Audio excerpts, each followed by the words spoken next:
Okay जी। बिस्मिल्लाहिर्रहमानिर्रहीम।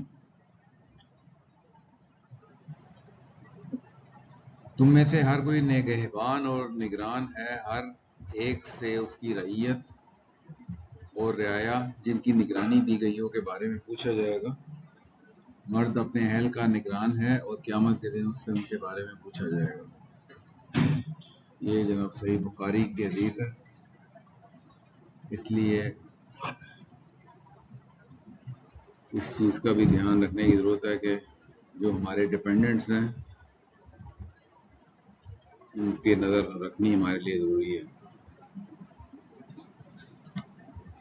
Okay, so primarily the topic of today's lecture is DevOps and code management. पिछले lecture में हमने cloud based development से related कुछ concepts पढ़े थे, and today we are specifically going to see about DevOps and code management.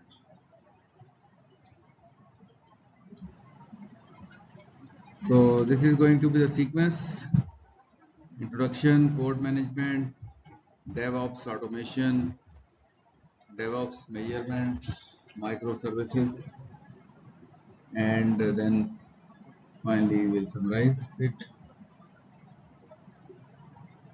Okay, first of all, comparison of traditional issues. We want to see the issues of traditional software development, software delivery teams. जो traditional हमारा software development होती है उसमें most of the time there are three teams. Development team होती है which creates the software, and then release team होती है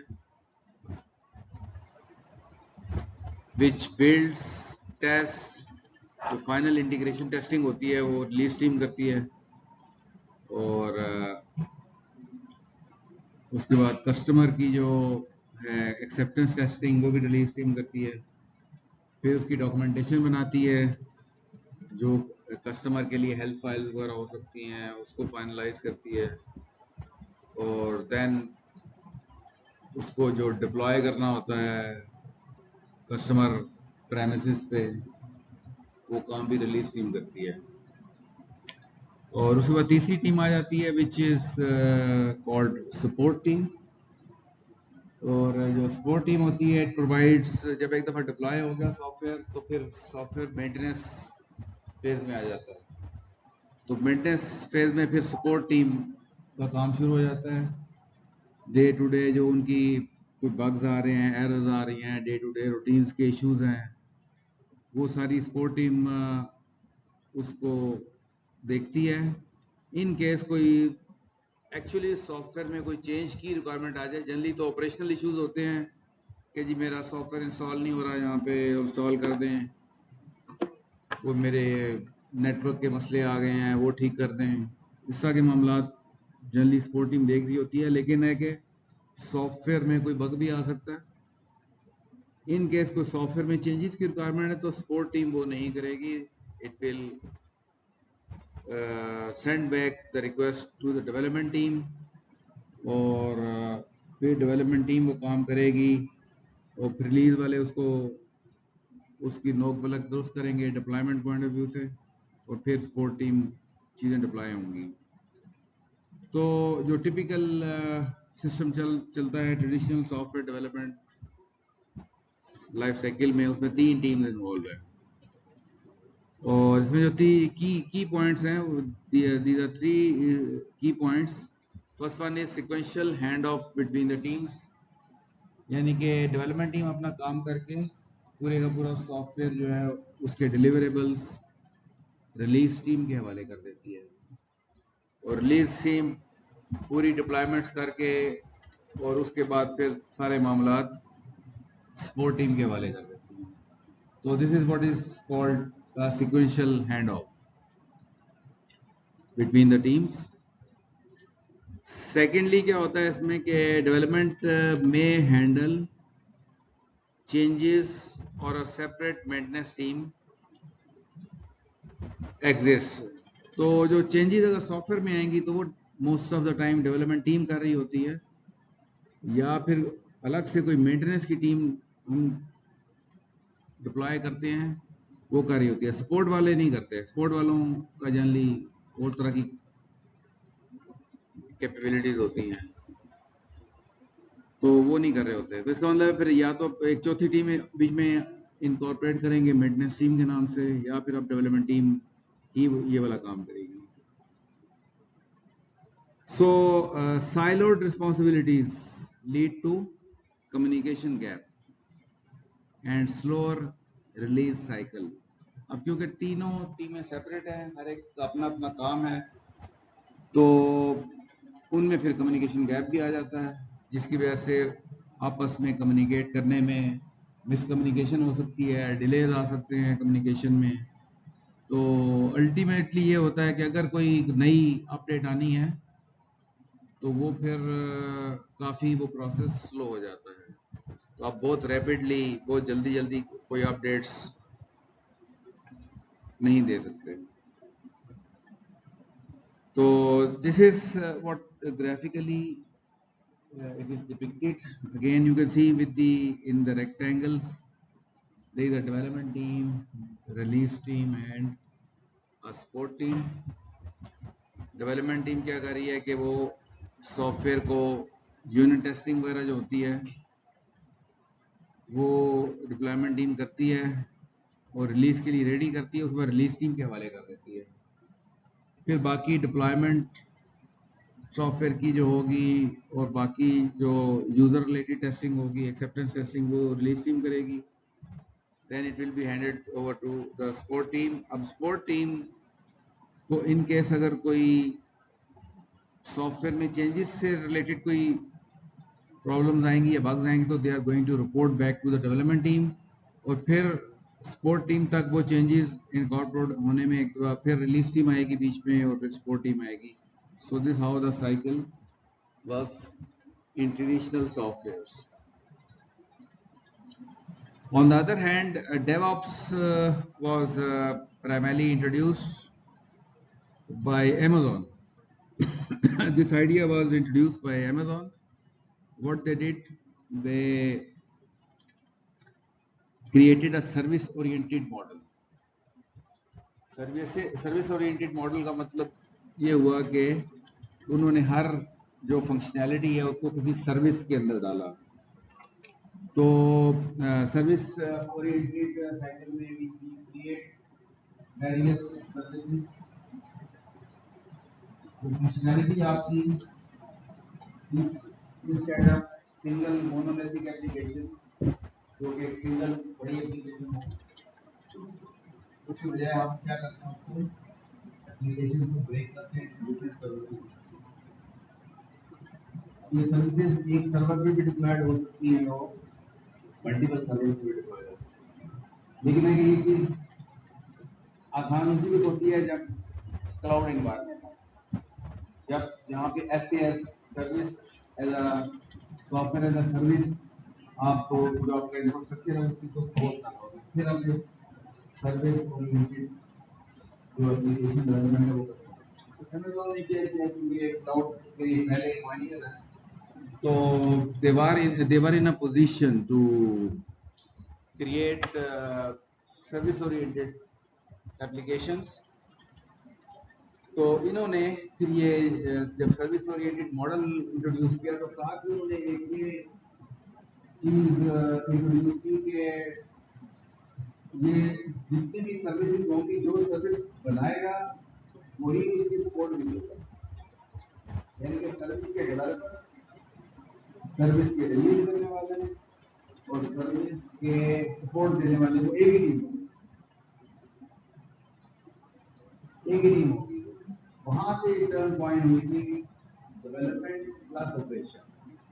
ये जो डेवऑप्स है, डेवऑप्स बना है डेवलपमेंट प्लस ऑपरेशन से, यानी कि जो टीम डेवलपमेंट करेगी वही ऑपरेशंस भी देखेगी। This is what is DevOps. तो एक तो ये इसका हिस्टोरिकल पर्सपेक्टिव हो रहा है कि कहाँ से चीज आई है, लेकिन क्यों एक फैक्टर तो ये था कि SAS बेस्ड इंफ्रास्ट्रक्चर था उनका, सो दे एक्सपेरिमेंटेड विद कि वो एक ही टीम को दे दें सारे काम, डेवलपमेंट का भी रिलीज का भी। दूसरी इशू ये आ रहे थे कि जो सॉफ्टवेयर के अपडेट्स के जो साइकिल थे वो those are very time consuming, यानी कि आपने कोई अपडेट देनी है तो अपडेट्स वर वेरी स्लो, आप काफ़ी अरसे के बाद कोई नई अपडेट आप ला सकते थे। तो जो उसका एक अपडेट से दूसरी अपडेट के दरमियान का जो टाइम था वो बहुत ज़्यादा था।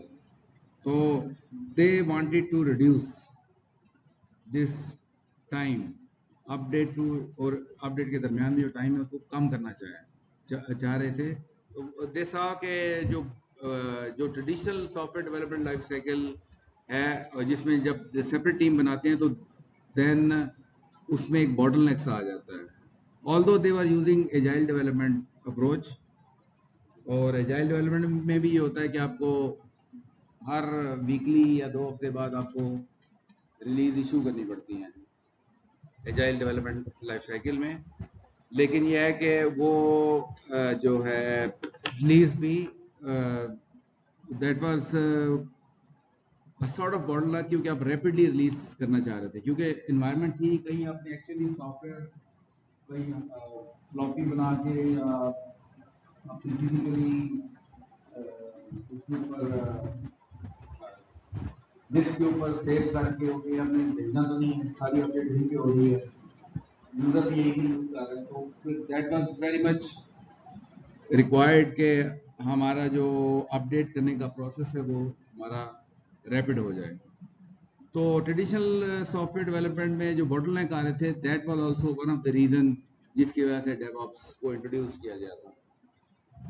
और तीसरा जो रीजन था that was availability of infrastructure for software as service model. वो मॉडल क्योंकि अप्लाई किया जा सकता था, इंफ्रास्ट्रक्चर अवेलेबल था, तो that was also one of the reason for introduction of DevOps regime।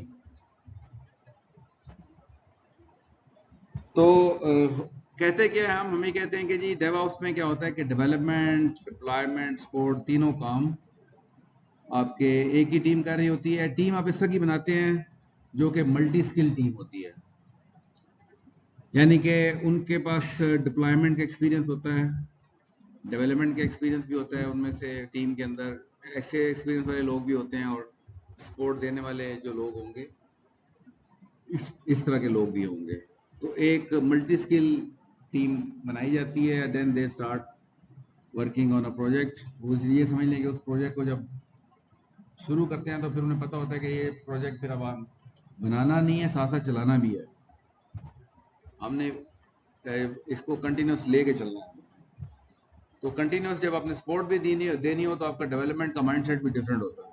आपको पता है किसी और के जिम्मे नहीं लगेगा, या हमारी जिम्मे लगेगा अगर काम ठीक ना किया तो ये बड़ा उससे फर्क पड़ता है। तो जो डेवऑप्स है, it is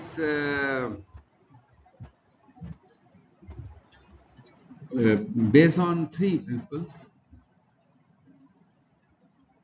First principle, as you can see, is a shared responsibility। मतलब क्या हुआ कि every team member is jointly accountable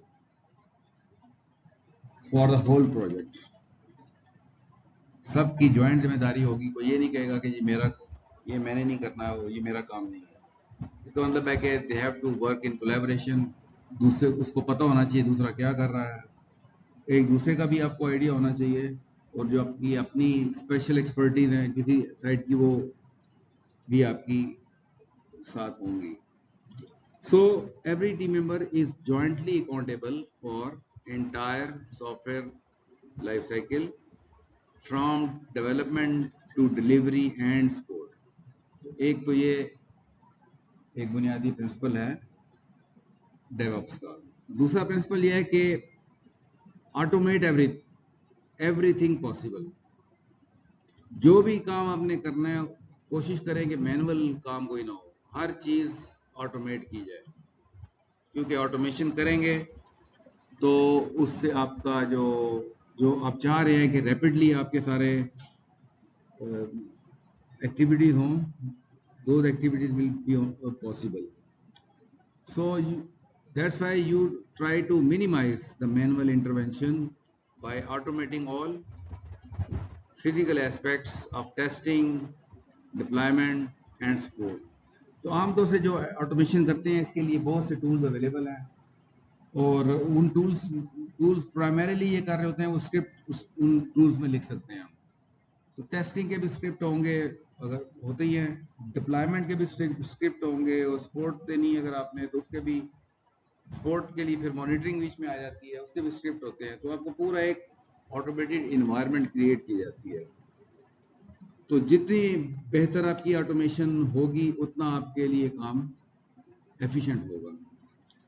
तीसरी चीज आ जाती है major then change.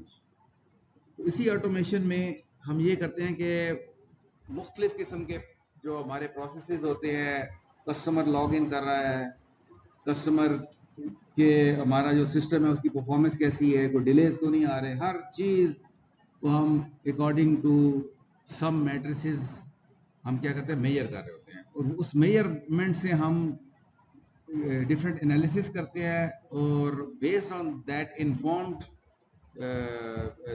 Analysis we take informed decisions कि हमने कहाँ किन पॉइंट्स पे चेंजेस करनी है, किन पॉइंट्स पे इम्प्रूवमेंट लेके आनी है।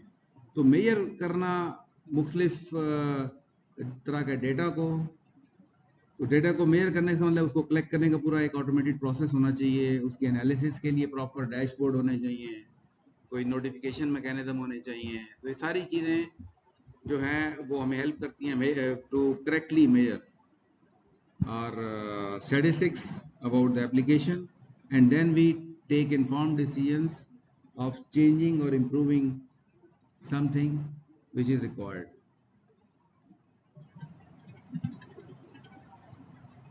तो अगर ये सारे चीज़ों को हम हैंडल करें तो हमें फिर फ़ायदा क्या होता है? जो advantage we can achieve that is rapid development, कि हम रैपिडली हमारी क्योंकि सारा चीज़ें ऑटोमेट कर ली हमने, तो हमारी डेवलपमेंट का जो साइकिल होगा वो बहुत रैपिड हो जाएगा। फॉर एग्जांपल जैसे आप आजकल देखते हैं क्रोम पे हर 2-3 दिन बाद एक अपडेट आ जाती है कि जी Chrome has been updated, restart कर लिया, तो आपका जो डेवलपमेंट का साइकिल है वो आपका रैपिड हो जाता है।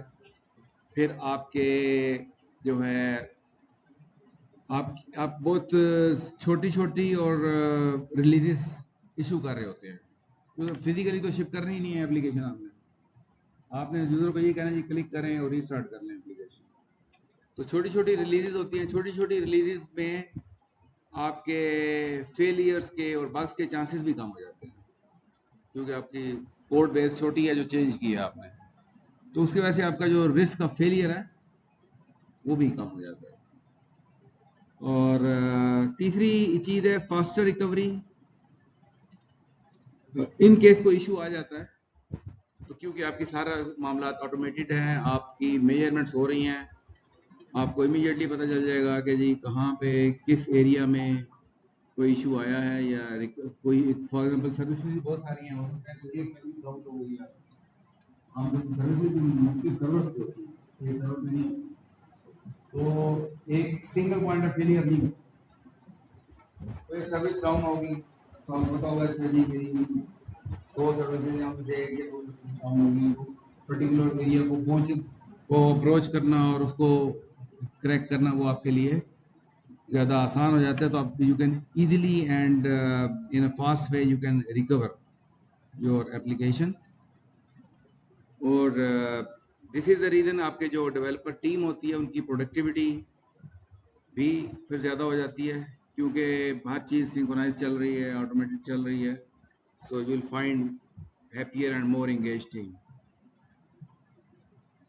because of this their productivity also increases. तो with this brief introduction हम थोड़ा सा इसको हम कोड मैनेजमेंट एस्पेक्ट्स को देखते हैं। कोड मकसद क्या है? कोड को हमें प्रॉपरली मैनेज करना चाहिए, क्योंकि अपडेट्स अगर आ रही हैं तो we are required to manage our code properly and it is essential for any evolving software. तो कोड मैनेजमेंट का क्या रोल है डेवलप्स में? चैलेंज क्या है कि हमारा सॉफ्टवेयर का जो कोड बेस होती है वो बहुत ज़्यादा होता है, मैसिव लाइन ऑफ कोड होते हैं हमारे पास, टेस्ट केसेस बने हुए होते हैं, फाइलें बेतहाशा होती हैं, उन फाइल्स की मुख्तलिफ थर्ड पार्टी सर्विसेज पे डिपेंडेंसीज भी हो सकती हैं। डिपेंडेंसीज आपकी सर्विस टू सर्विस डिपेंडेंसीज भी हो सकती हैं। जब आप सर्विस ओरिएंटेड टारगेटिंग कहते हैं तो सर्विसेज की भी आपस में डिपेंडेंसीज आ जाती हैं। तो कई किस्म की डिपेंडेंसीज हो सकती हैं, थर्ड पार्टी सिस्टम पे हो सकती है, आपके अपनी बनाई हुई सर्विसेज पे डिपेंडेंसी हो सकती है, किसी और बनाई हुई किसी और की बनाई हुई थर्ड पार्टी सर्विसेज पे डिपेंडेंसी हो सकती है। तो ये तो प्राइमरीली इस सारे मामलात को हैंडल करना, एक बहुत बड़ी कोड बेस को हैंडल करना, टेस्ट फाइल्स को मैनेज करना, इट्स अ बिग चैलेंज। तो सॉल्यूशन इसका फिर यही बनता है कि you should have a well designed and very robust code management system, और उसमें related tools जो हैं, जो कि आपने प्रॉपरली कॉन्फ़िगर किए हुए हों, इस तरह के टूल्स आप यूज़ करें। तो बेनिफिट्स क्या मिलेंगे आपको? You will be able to prevent the conflicts, क्योंकि कन्फ्लिक्ट्स आ जाते हैं। फॉर एग्जांपल आप मल्टीपल डेवलपर एक ही वक्त में काम कर रहे हैं, तो कई दफ़ा होता है कि एक डेवलपर का कोड दूसरा डेवलपर के कोड को ब्रेक कर देता है, तो इस वजह से कई कन्फ्लिक्ट्स आ जाते हैं। तो अगर आपने प्रॉपर एक अच्छा कोड मैनेजमेंट सिस्टम यूज़ कर रहे हैं और टूल यूज़ कर रहे हैं, तो इन कन्फ्लिक्ट्स को आप रिजॉल्व भी आसानी से कर सकते हैं और उसको मैनेज कर सकते हैं। फिर आप डिफरेंट वर्जन्स को आसानी से ट्रैक कर सकते हैं। जैसे हमने गिट का लेक्चर लिया था, तो किसी भी हमारे पास सारे वर्जन, सारे कमिट्स हमारे पास हमें नज़र आ रहे होते हैं, हमें पता होता है किस कमिट तक हमने कितना काम किया था। तो कहीं रिवर्ट बैक भी करना पड़ जाए तो easily we can revert back to any other version. तो हम इजीली फिर ये होता है कि वर्जन टू वर्जन भी आपकी डिपेंडेंसीज हो रही हैं, आपकी कोड बेस बन रही होती है। तो मुख्तलिफ वर्जन्स के अगर आपने कंपोनेंट्स क्रिएट करने हैं, तो that can be easily all these versions can be very easily tracked with code management system। ये सारे कॉन्सेप्ट्स हमने गिटहब वाले लेक्चर में देखे हुए भी हैं। और उसके बाद बिल्ड और टेस्ट, ये भी एक बहुत बड़ा बेनिफिट है कि क्योंकि हमारा जो प्रोसेस सारा है वो ऑटोमेटेड है, सारा बिल्ड का प्रोसेस और टेस्टिंग का प्रोसेस ऑटोमेटेड होता है। जैसे ही एक ट्रिगर होता है, बिल्ड प्रोसेस शुरू हो जाता है, बिल्ड प्रोसेस खत्म होता है, ट्रिगर होता है, टेस्टिंग सर्वर पे टेस्ट शुरू हो जाते हैं, टेस्ट केसेस रन होना शुरू हो जाते हैं। तो सारा ऑटोमेटिक एग्जीक्यूटेबल ये प्रोसेस चल रहा होता है। तो ये बेसिकली हमें code, this is because of the code management system. तो code management system is the heart of DevOps।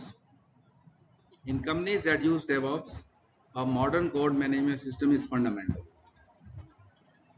Modern code management system is fundamental।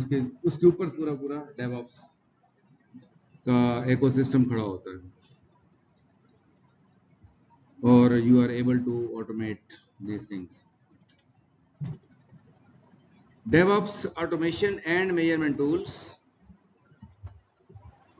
all interact with the code management system। तो हम जो भी automation करेंगे या हमने कोई measurement करनी है, डिफरेंट एनालिसिस करने के लिए, उन सब ने इंटरेक्ट करना है कोड मैनेजमेंट सिस्टम के साथ। जो सेंटर पिवट है, that is a code management system. तो अगर आप ये स्लाइड देखें तो आपको नजर आएगा कि सेंटर में कोड मैनेजमेंट सिस्टम है, जिसके अंदर कोड रिपोजिटरी है, जिसमें कोड पड़ा हुआ है। GitHub is one of the example code repository की। इस तरह उसमें ब्रांचिंग मर्जिंग के कॉन्सेप्ट्स हैं। देन आप वर्जन इंफॉर्मेशन अवेलेबल होती है उसके अंदर। और आप डिफरेंट वर्जन को सेव कर सकते हैं। आप कोड को डेवलपर के और उसके दरमियान में आप कोड को पुश पुल कर रहे होते हैं। ये सारा मैकेनिज्म आपका कोड मैनेजमेंट सिस्टम ये सारी चीज़ें हैंडल कर रहा होता है। अब इसके साथ आपका डेवऑप्स की ऑटोमेशन का एक पूरा सिस्टम चल रहा होता है और फिर एक साथ मेजरमेंट का पूरा सिस्टम चल रहा होता है। तो आपकी ये समझे कि कंटिन्यूस आपका रियल टाइम में आपकी मेजरमेंट के लॉग्स बन रहे होते हैं और आपके डैशबोर्ड्स क्रिएट हो रहे होते हैं विद रियल टाइम डाटा, और वहीं से आप एनालाइज करते हैं कि आपने क्या फर्दर इम्प्रूवमेंट करनी है अपनी एप्लीकेशन के अंदर। और जब आप इम्प्रूवमेंट्स करते हैं तो इम्प्रूवमेंट्स के लिए आप फिर ये ऑटोमेशन का प्रोसेस शुरू करते हैं। इसमें आप देखें प्राइमरीली 4 तरह के काम कर रहे होते हैं हम: continuous integration, continuous deployment, continuous delivery and infrastructure as code. ये क्या चीज़ है इंफ्रास्ट्रक्चर एज कोड? क्या आइडिया आपका?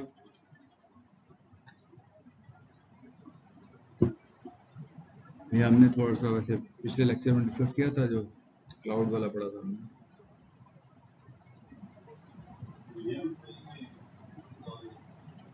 क्या होता है, क्या करती है एमएल फाइल?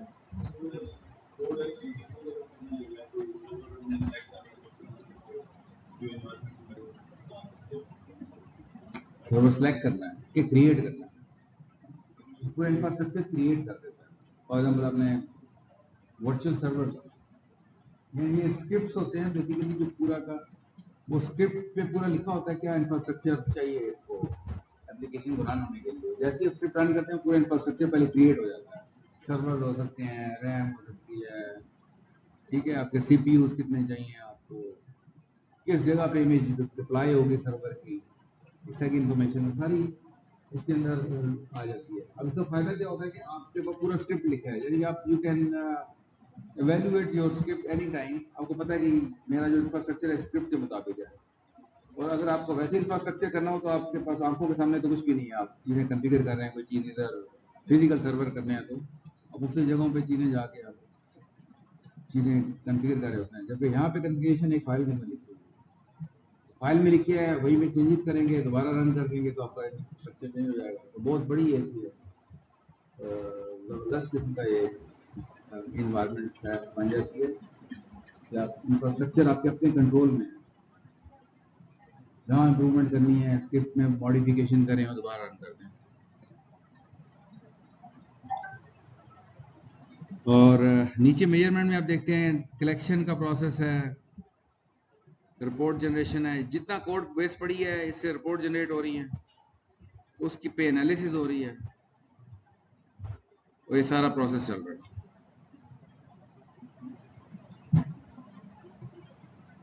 तो कोड मैनेजमेंट के जो फंडामेंटल जो एक्टिविटीज हो रही होती हैं वो इस स्लाइड पे लिखी हुई है कि आपका कोड ट्रांसफर जैसे है, आपका डेवलपर और गिटहब होती है फॉर एग्जांपल, उसके दरमियान में आपका कोड पुश और पुल हो रहा होता है। Developer take code into the personal file store, personal अपनी गिट पे लेके आते हैं आप उस पर काम करते हैं, then you return it to the shared code management system like GitHub. फिर आप वर्जन की स्टोरेज और रिट्रीवल हो रही होती है, यानी कि साथ साथ जो आपका कोड सेव हो रहा होता है साथ साथ वर्जन्स की इंफॉर्मेशन भी सेव हो रही होती है। वहाँ पे जितने कमिट्स हैं उनकी इंफॉर्मेशन, किस कमिट पे क्या कौन कौन सी फाइल्स किस कंडीशन में थी, ये सारी इंफॉर्मेशन आप गिटहब पे एनालाइज कर सकते हैं। फिर मर्जिंग और ब्रांचिंग अवेलेबल होती है। जनरली हम ये करते हैं कि हम ब्रांच क्रिएट करते हैं टू डू सम एक्सपेरिमेंटेशन, कोई आर्बिट्ररी कोड क्रिएट करना हो तो हम ब्रांच क्रिएट कर लेते हैं। जब ब्रांच में वो काम ठीक काम कर रहा होता है तो फिर हम उसको मास्टर के साथ मर्ज कर देते हैं। तो ये कॉन्सेप्ट हमने गिटहब वगैरह में देखे थे। तो changes made by the developer in different branches में बी मर्ज्ड लेटर ऑन, और version information about the different versions is maintained in the system by storing and retrieving it. तो इसकी जो कोर टेक्नोलॉजी है गिटहब, और इसके different flavours available हैं मुख्तलिफ वेंडर्स से, So any such flavor of this distributed repository are generally used. अच्छा जी, अब हम थोड़ा सा ऑटोमेशन को डिस्कस करते हैं, क्योंकि मैंने डिस्कस किया था कि जो सेंटर जो बुनियादी चीज है वो है code management system. Code management system interact कर रहा है ऑटोमेशन सिस्टम के साथ और मेजरमेंट सिस्टम के साथ। तो थोड़ा सा हमने डिस्कस कर लिया कोड जो है मैनेजमेंट वाले सिस्टम को, which is primarily some GitHub sort of thing. अब हम थोड़ा सा ऑटोमेशन पे ध्यान देते हैं। Automation is basically engine of efficiency and reliability. जितनी अच्छी ऑटोमेशन की होगी हमने, उतनी एफिशिएंसी हमें ज़्यादा मिलेगी और उतनी ज़्यादा हमें हमारा जो कोड होगा वो उतना रिलायबल होगा, हमारी जो चेंजेस हैं उतनी रिलायबल होंगी।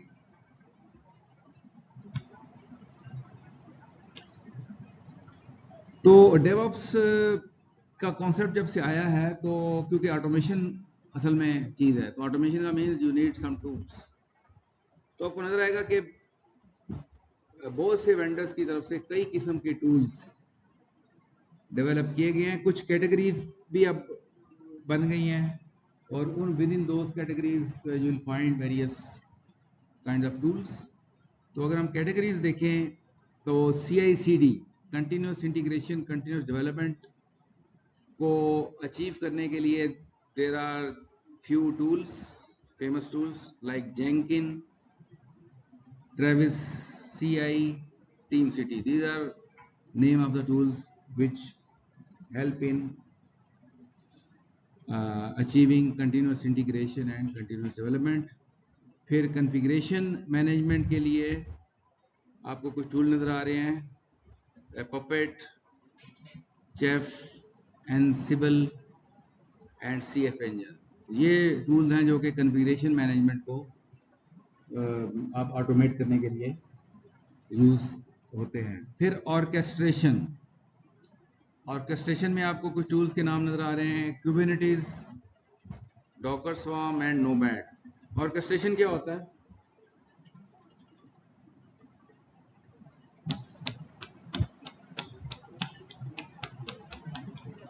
ऑर्केस्ट्रा बजाना वो तो नहीं।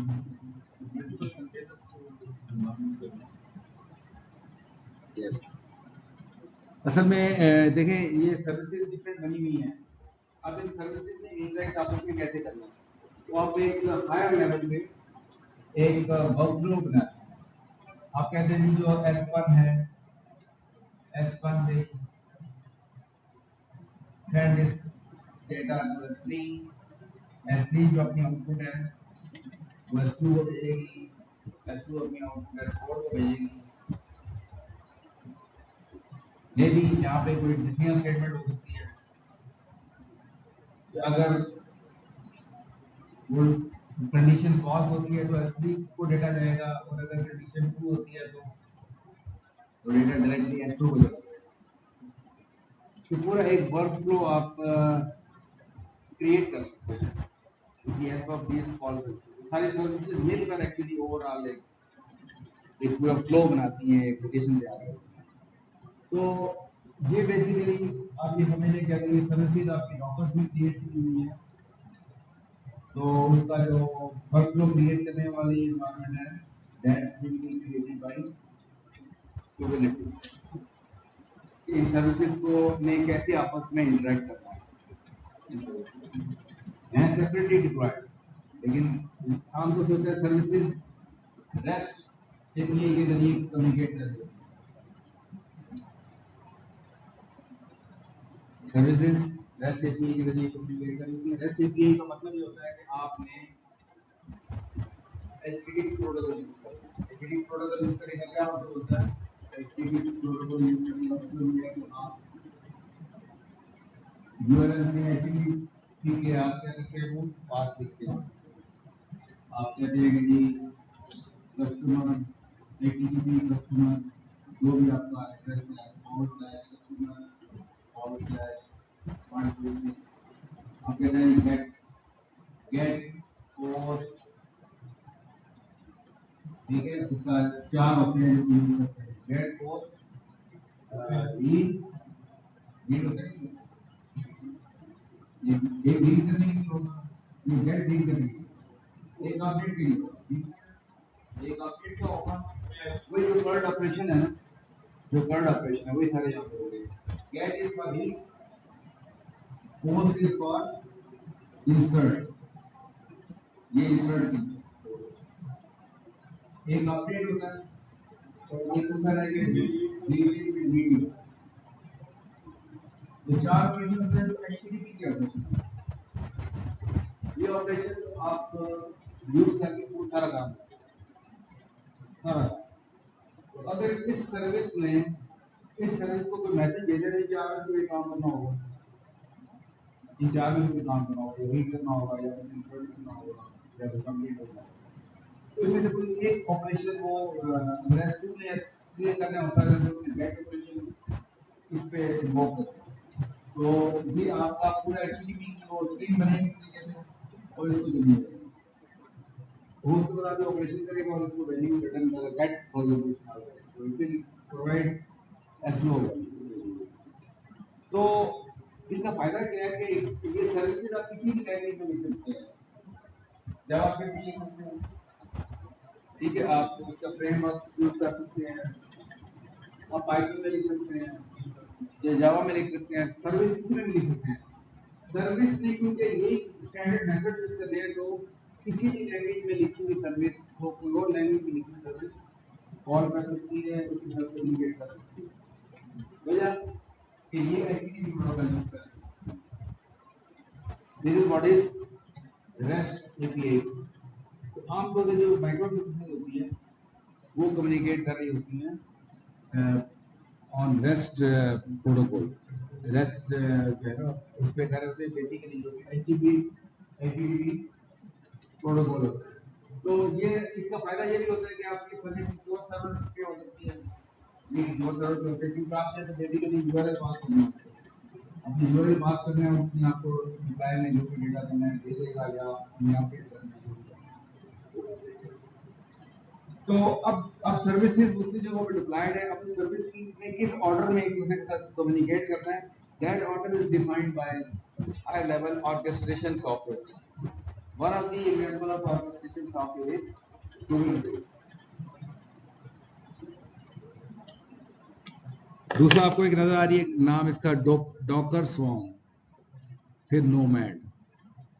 इसी तरह मॉनिटरिंग के लिए डिफरेंट सॉफ्टवेयर अवेलेबल हैं जो कि आपको बड़े सोफिस्टिकेटेड डैशबोर्ड्स वगैरह बना के दे सकते हैं, और कोई कोड जनरेट करने हैं, कोई नोटिफिकेशन जनरेट करनी है, इस किस्म के सारे काम ये सॉफ्टवेयर मॉनिटरिंग वाले कर सकते हैं। इनकी एग्जांपल देखें, प्रोमेथेस,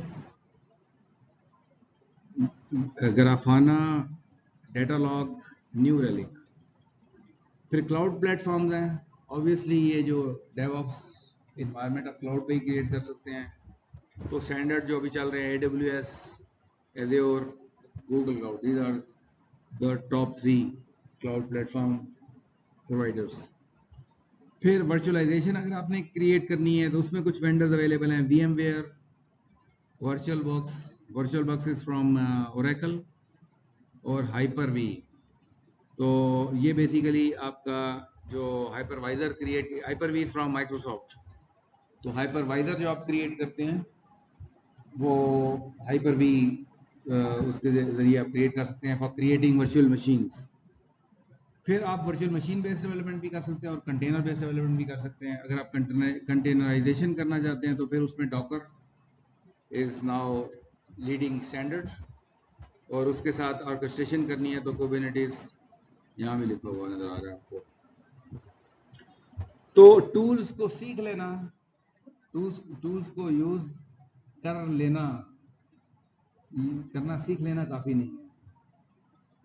You have to create an environment to dovetail all these tools in your process. So that's why we say that it's about the culture collaboration and mindset shift, कि इन tools को हमने कैसे कोलैबोरेटिवली यूज करना है। ठीक है, जैसे आप देखा होगा कई ऑर्गेनाइजेशन में सॉफ्टवेयर दे देते हैं लेकिन लोग यूज नहीं करते, कॉमन सी बात है ना, क्योंकि कल्चर नहीं बना। तो ये एक डिफरेंट कल्चर है सॉफ्टवेयर डेवलपमेंट की, इन्वायरमेंट ही डिफरेंट है डेवऑप्स की। तो उस इन्वायरमेंट में सिर्फ ये टूल सीख लेना काफ़ी नहीं है, मे बी हम हर कैटेगरी का एक टूल सीख लें, उस इन्वायरमेंट को क्रिएट करना एक ये बहुत बड़ा काम है। उसकी वजह से अब एक और नई स्पेशलिटी मार्केट में आ गई है, that is DevOps engineer.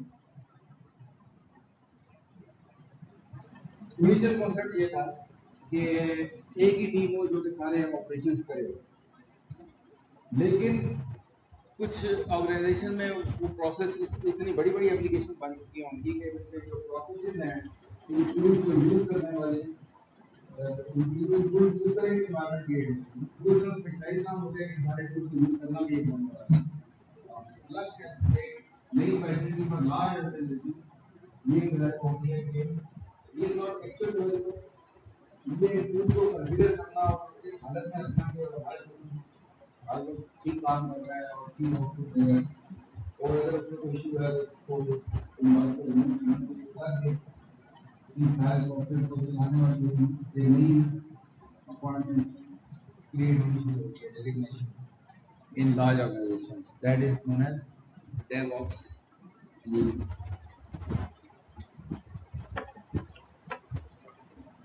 Right tools enabled. Right tools can accelerate your journey by facilitating automation, collaboration and continuous improvement. तो ये बहुत क्रिटिकल डिसीजन होता है कि आपने कौन से टूल्स पिक करने हैं। ऑब्वियसली इस पर ये चीज़ भी डिपेंड करती है कि आप पास जो ह्यूमन रिसोर्स अवेलेबल है उनको कौन कौन से टूल्स यूज करने आते हैं, ये भी एक बहुत बड़ा फैक्टर है। और आपकी इन्वायरमेंट कैसी है, कहाँ आप किस किस्म के एप्लीकेशन डेवलप कर रहे हैं, आपकी अपडेट्स कितनी फ्रीक्वेंट होंगी, ये भी एक बहुत बड़ा फैक्टर है। बहुत रैपिड है या आप अपडेट्स को फ्रीक्वेंसी कम है या ज़्यादा है, this could is also one of the very important factor. अच्छा जी, अब DevOps ऑटोमेशन को हमने देखा था कि उसके अंदर 4 बॉक्सेस थे, जैसे आपको यहाँ पे नजर आ रहा था, यहाँ पे continuous integration, continuous deployment, continuous delivery and infrastructure as a code। तो अब इसको हम थोड़ा सा डिस्कस कर लेते हैं। कंटिन्यूस इंटीग्रेशन में क्या हो रहा होता है, every code change triggers a build and automated test ensuring errors are caught early. क्या मतलब है जुमले का, तो गौर करें उसको।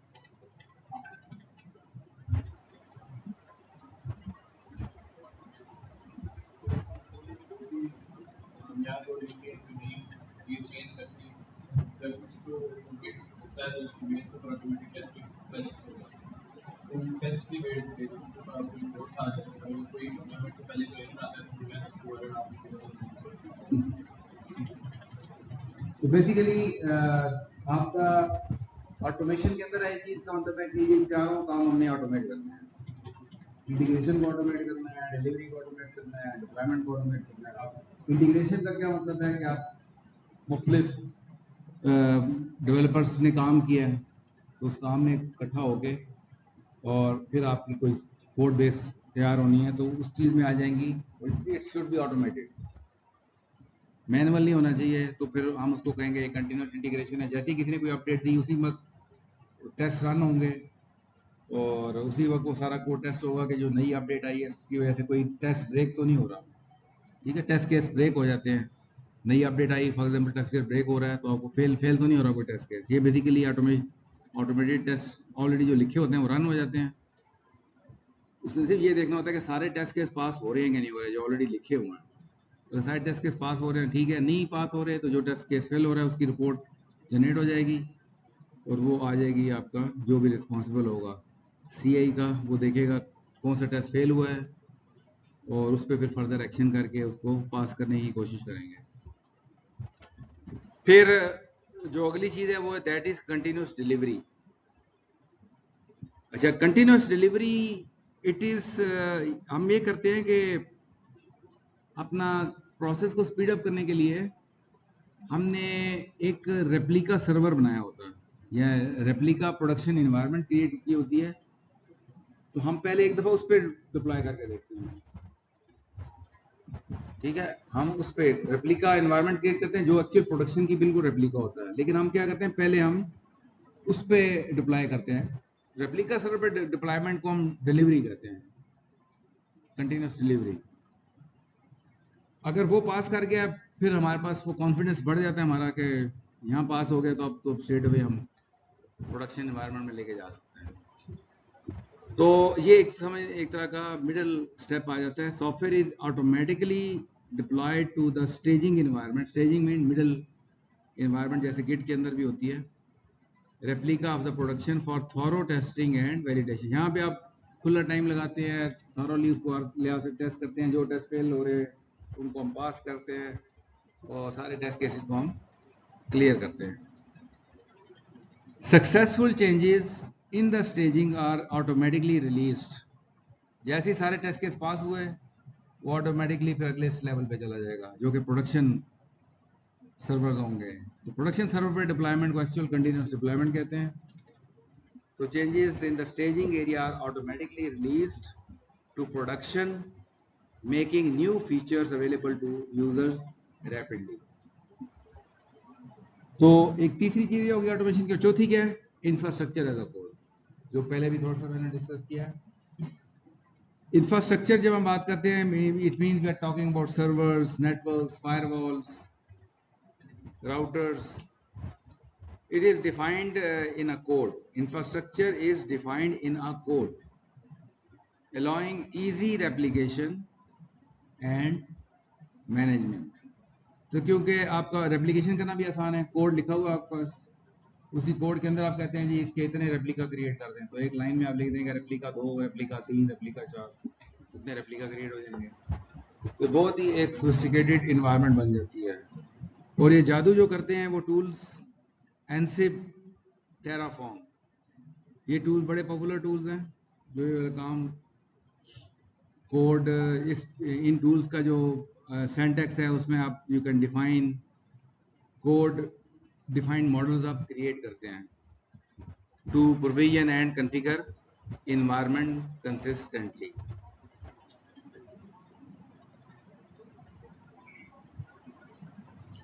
अब जैसे पहले हमने यहाँ इंटीग्रेशन की बात की है, कंटिन्यूस इंटीग्रेशन। तो जब इंटीग्रेशन के टर्म यूज करते हैं तो उसमें क्या क्या एक्टिविटीज इन्वॉल्व होती हैं, वो एक लिस्ट ऑफ एक्टिविटीज यहाँ पे लिस्ट डाउन हो रही हैं कि जब आप इंटीग्रेशन का टर्म यूज करते हैं तो इसका मतलब क्या है।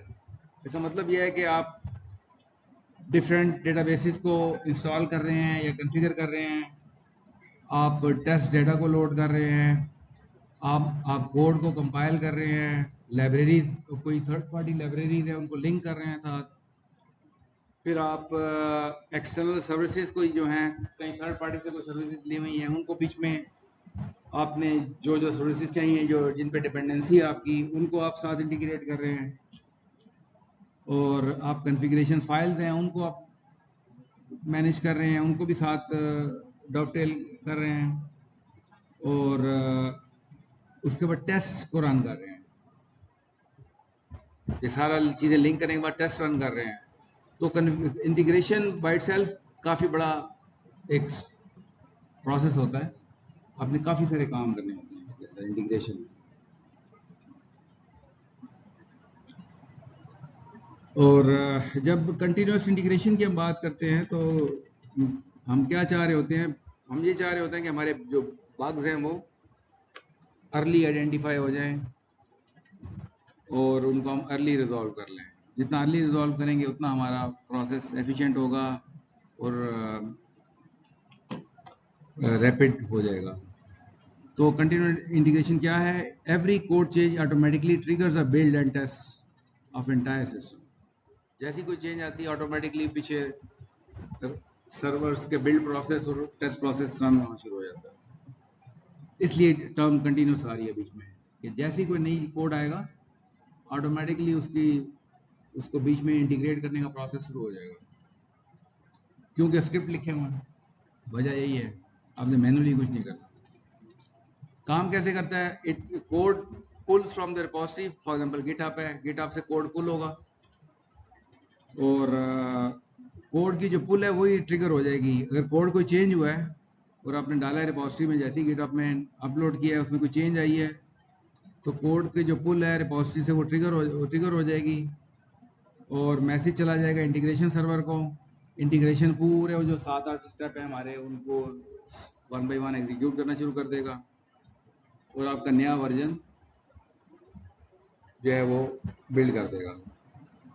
बेनिफिट्स क्या होगा कि आपका फास्टर बग की डिटेक्शन और फिक्सिंग होगी, और कोई if there are some small changes, तो जैसे ही अगर आपका कोई ब्रेक होता है टेस्ट, इसका मतलब है कि अभी आपने जो रिसेंट चेंजेस डाली उन्हीं की वजह से प्रॉब्लम है। तो आपके लिए, क्योंकि आप छोटी छोटी इंक्रीमेंट कर रहे होते हैं, तो हर दफ़ा सारे के सारे टेस्ट रन करते हैं ताकि कोई शक ना हो। जब भी कोई नया छोटा सा भी इंक्रीमेंट आता है और साथ ही कोई वो टेस्ट फेल होता है, तो आपको पता होता है कि ये जो इंक्रीमेंट आया है इसी की वजह से हो रहा है। तो आपके लिए बग को लोकलाइज करना आसान हो जाता है बिकॉज ऑफ स्मॉलर इंक्रीमेंट्स। तो छोटे छोटे इंक्रीमेंट आते हैं और रैपिडली आ रहे होते हैं, लेकिन स्मॉलर इंक्रीमेंट्स की वजह से आप इमीडिएटली डायग्नोज कर लेते हैं कि एरर्स जो है हमारे रिसेंट अपडेट की वजह से, और उसको आसानी से ठीक कर लेते हैं। So this is just a graphical depiction of what has been depicted in the previous slide, कि आपका सोर्स कोड फाइल होती हैं कोड मैनेजमेंट सिस्टम में।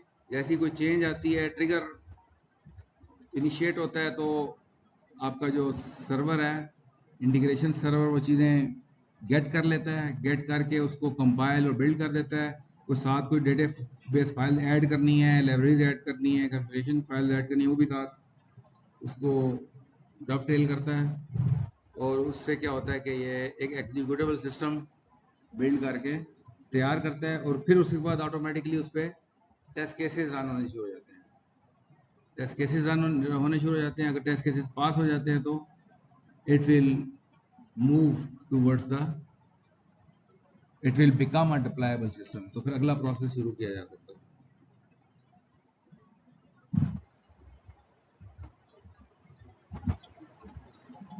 बेस्ट प्रैक्टिसेस क्या हैं इसमें? कंटिन्यूस इंटीग्रेशन में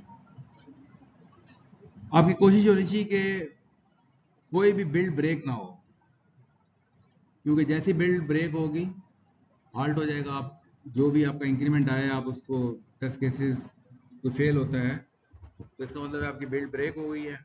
तो कोशिश होती है कि आपने बिल्ड ब्रेक नहीं होने देनी।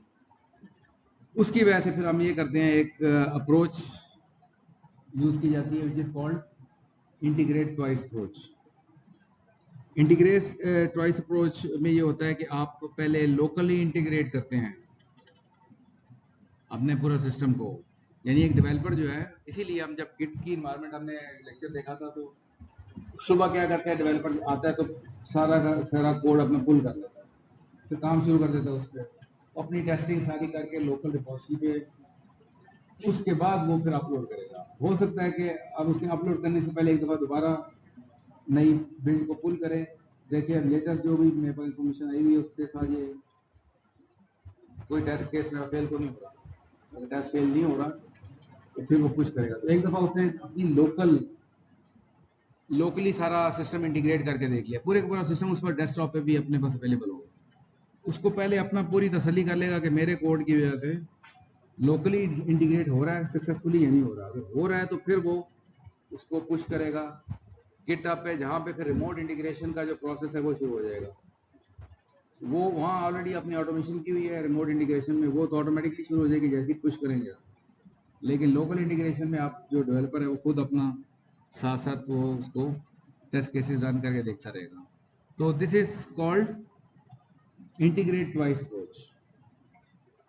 इससे क्या होगा कि आपका जो बिल्ड फेल होने के चांसेस मिनिमल हो जाएंगे, बहुत कम चांसेस होंगे आपका रिमोट इंटीग्रेशन फेल हो।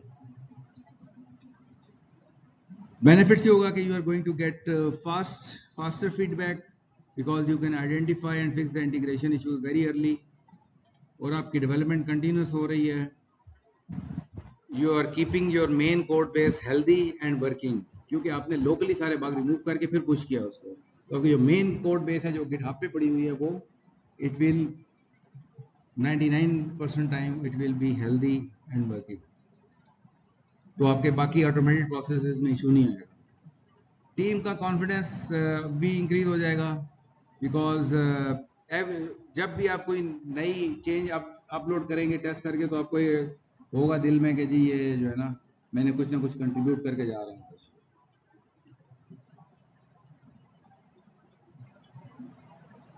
तो ये ट्वाइस इंटीग्रेशन का एक वर्कफ्लो यहाँ पे डिपिक्ट हो रहा है कि फॉर एग्जांपल अगर we start from here, you make some changes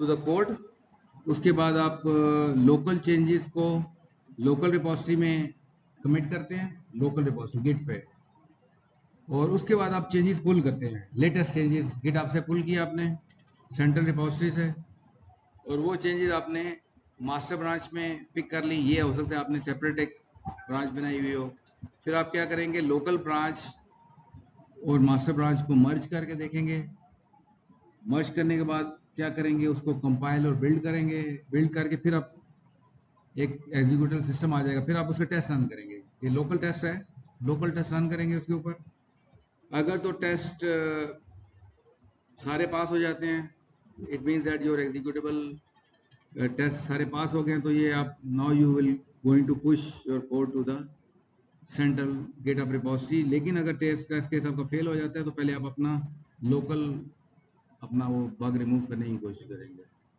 so this is what is depicted here,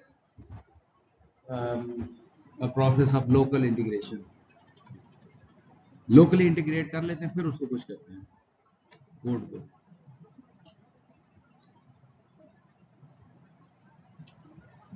continuous increment with incremental builds, incremental builds का मतलब है कि थोड़े थोड़े कोड बेस, छोटी छोटी कोड बेस के साथ आप बिल्ड करते रहें। मॉडल में क्या होता है actually, certain build activities like database setups, large scale compilations can be slower, क्योंकि आपने एक इसमें ये प्रॉब्लम आती है कि जब आप बिल्ड प्रोसेस करते हैं तो बहुत सी चीज़ें आपने इंटीग्रेट करनी होती है, डेटाबेस स्क्रिप्ट इंटीग्रेट करनी है और बहुत सी चीज़ें करनी है, तो कुछ कोड बेस बहुत बड़े होते हैं, तो बार बार पूरे का पूरा 100% बिल्ड करेंगे तो फिर at time it becomes very time consuming, तो फिर आप उसको भी पार्टीशन कर लेते हैं कि जो पार्ट चेंज हुआ है सिर्फ उसी को बिल्ड करें, बजाय के सारा सिस्टम बिल्ड करें। Again here service oriented architecture comes to the rescue, क्योंकि अगर आपकी पूरी मोनोलिथिक एप्लीकेशन होगी तो पूरी पूरी बिल्ड करनी होगी, लेकिन अगर आपने ये सर्विसेज बनाई हुई है तो सारी सर्विसेज को बिल्ड करने की जरूरत नहीं है, जिस सर्विस पे काम किया है कि उसको बिल्ड कर लेंगे आप, तो आपका जो बिल्ड प्रोसेस है उसका टाइम कम हो जाएगा, तो एक ये बहुत बड़ा प्लस पॉइंट होता है हम माइक्रो सर्विसेज बेस्ड काम कर रहे हैं। तो यही यहाँ पे बात हो रही है कि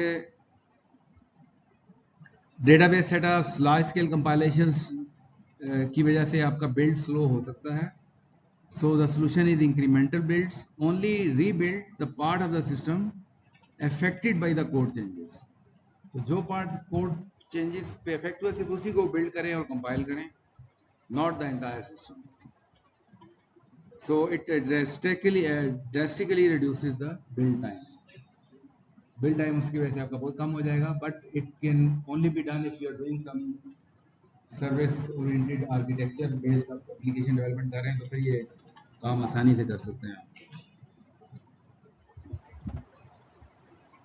okay, I think we should take a break here, अजान होने वाली।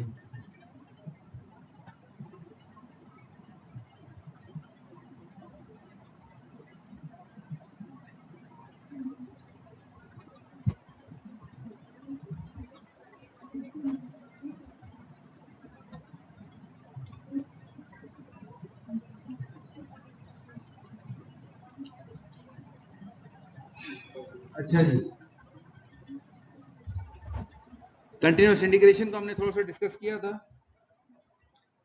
And we said that continuous integration में अगर आप पार्शियल बिल्ड भी कर सकते हैं, जिसे हम इंक्रीमेंटल बिल्ड भी कहते हैं।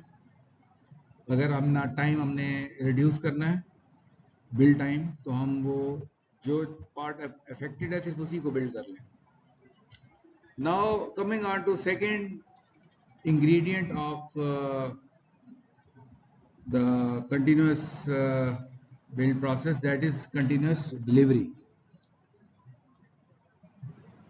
After goes beyond continuous integration by automating deploying code changes to the staging environment, replica of production. अब continuous delivery जो है वो basically replica of production होता है। एक सर्वर हम एक बीच में इंटरमीडिएट सर्वर क्रिएट करते हैं हम, और उस सर्वर पे जब प्रॉपर डिप्लॉयमेंट करते हैं हम, तो वो भी कंटिन्यूस हो रही होती है, तो उसको हम कंटिन्यूस डिलीवरी कहते हैं।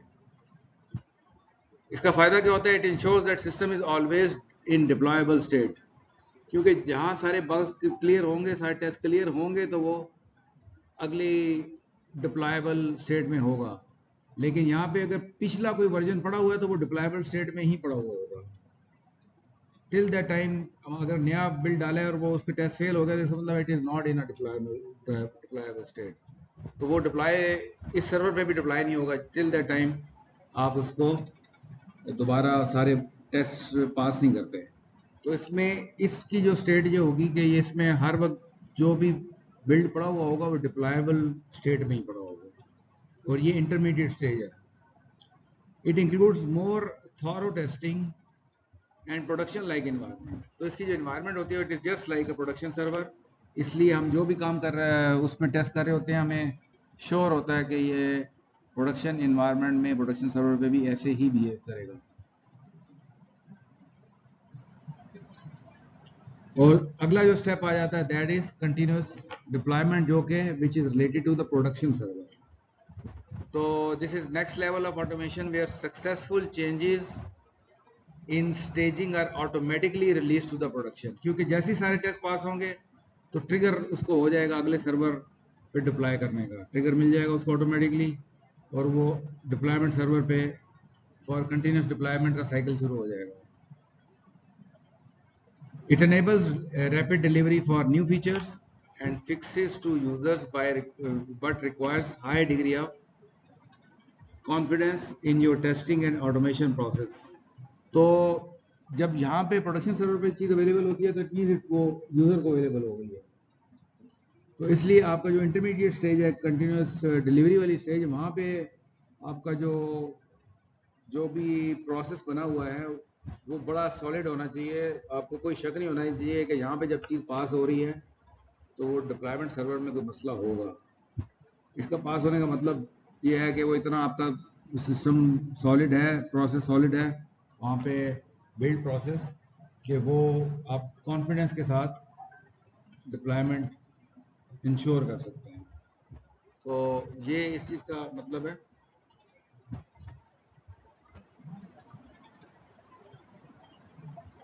So this how this discussion looks like. यहाँ पे आपको नजर आ रहा है कि एक कंटिन्यूस डिलीवरी का साइकिल नजर आ रहा है आपको, और एक कंटिन्यूस डिप्लॉयमेंट का साइकिल नजर आ रहा है। और ये कंटिन्यूस डिलीवरी वाला जो है ये इट इज रेप्लिका ऑफ, जो यहाँ पे सर्वर होगा ये रेप्लिका होगा प्रोडक्शन सर्वर का। तो पहले आपका टेस्ट सर्वर कन्फिगर होता है यहाँ पे, फिर आपका सिस्टम इंस्टॉल हो जाता है टेस्ट सर्वर पे, उसके बाद सारे टेस्ट रन होते हैं which are acceptance test. Acceptance test का मतलब है कि यूजर लेवल का जो आखिरी टेस्ट होते हैं, एक्सेप्टेंस लेवल के, यूजर एक्सेप्टेंस, ये वाले टेस्ट रन होंगे। अगर तो टेस्ट पास होते हैं तो ये अगली कंटिन्यूस डिप्लॉयमेंट वाले पाइपलाइन में जाएगा, अदरवाइज नहीं जाएगा। और जब आ जाएगा इस, तो यहाँ पे फिर सारे का सारा सॉफ्टवेयर इंस्टॉल हो जाएगा, वो टेस्टेड सॉफ्टवेयर इंस्टॉल हो जाएगा प्रोडक्शन सर्वर पे, and then you can switch that operation to the new software. तो आपका उसके बाद आपको मैसेज आ जाएगा जी क्रोम इज अपडेटेड, आप रीडप्लाई कर लें। तो समझे इस स्टेज पे वो फिर मैसेज जनरेट हो जाएगा यूजर के लिए. So these two are the deployment pipelines. First one is continuous delivery, which is replica, and second one is continuous deployment, which is actual deployment on the production server, and it is made available to the user. चौथी जो चीज थी that was infrastructure as a code. ये क्या था? हाँ जी, हाँ जी Bisma.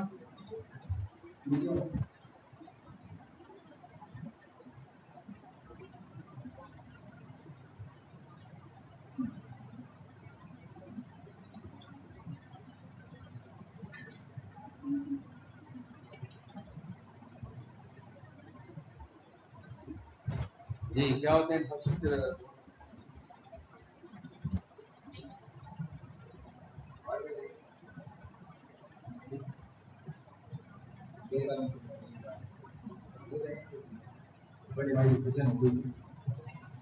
Infrastructure as a code. Problem get complexity by environments which with numerous servers and configurations are difficult to manage and keep consistent. For example, आपने सारे हार्डवेयर सर्वर्स अपने सारे configure करने हैं तो मैनुअली उसके लिए सिस्टम एडमिनिस्ट्रेटर होते हैं जो सारे काम कर रहे होते हैं मैनुअली. तो जब बड़े बड़े क्लाउड्स में बहुत सारे सर्वर्स हों, बहुत सी चीज़ें कॉन्फ़िगर करनी हों अपने, तो वो आपके लिए एक बहुत बड़ा दर्द-ए-सर बन जाता है.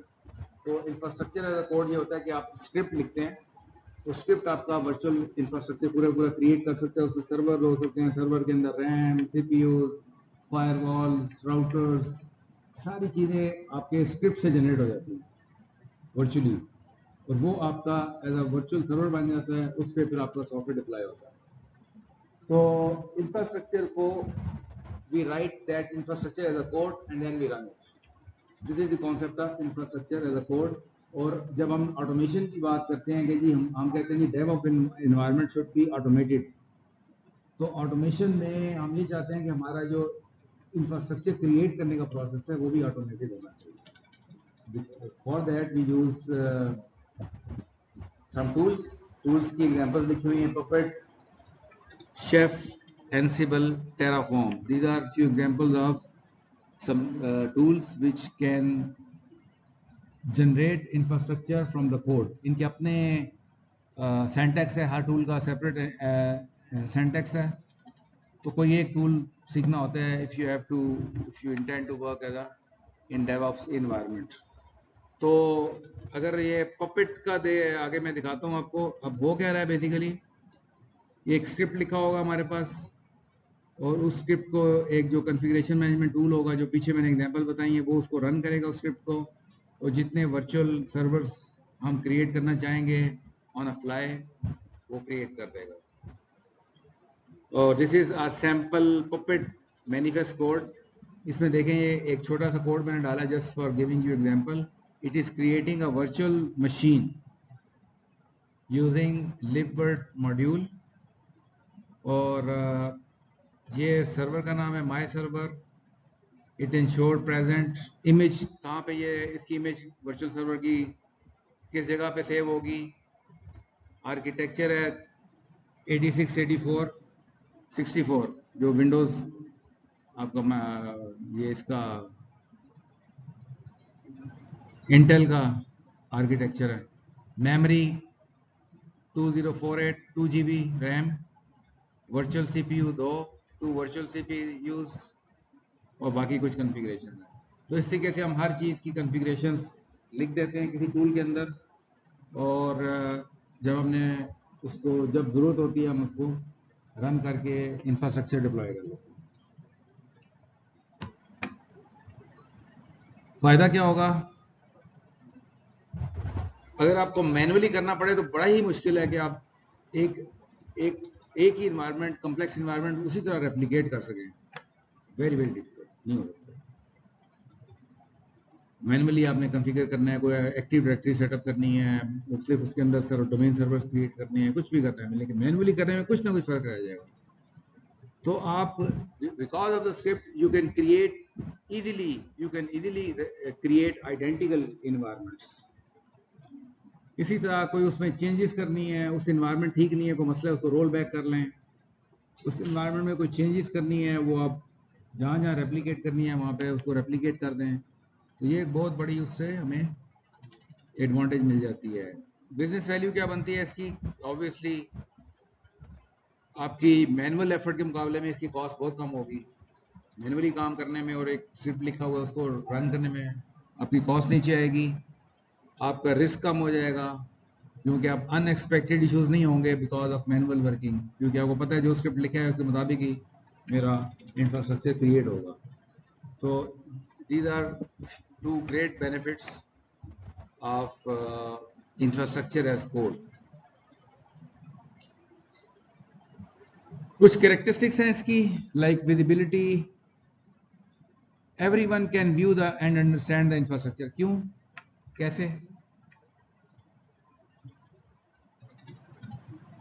पहला जो पॉइंट है, व्हाई इट इज वैलिड.